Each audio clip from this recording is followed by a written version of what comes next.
నమస్తే, welcome to ఐఎన్స్ TV. ఈ ప్రమాదం వచ్చేసి రాత్రి 2-3 సమయంలో జరిగినట్టు సమాచారం. అయితే కొత్తిమీర లోడ్తో హైదరాబాద్కి వెళ్తున్న బుల్లెరోను టైర్ పంచర్ అయి మారుస్తున్న సమయంలో బుల్లెరోను అయితే లారీ వెనకంగా వచ్చి గుద్దడంతో డ్రైవర్ అక్కడికక్కడే మృతి చెందడం జరిగింది.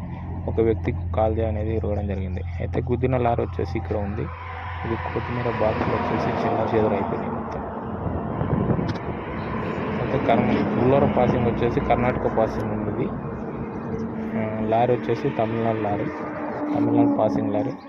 చూడండి, బుల్లెరో అయితే ఇక్కడ ఎగిరిపోయి పడ్డది. రోడ్డు కింద ఇది బుల్లెరో చెట్లలో పడ్డది వెనకంగా వచ్చి. అంటే టైర్ మార్చుతున్నారంటే టైర్ పంచర్ అయిందని వెనకంగా వచ్చి లారీ అయితే కొట్టడం జరిగింది. ఒక వ్యక్తి చనిపోవడం.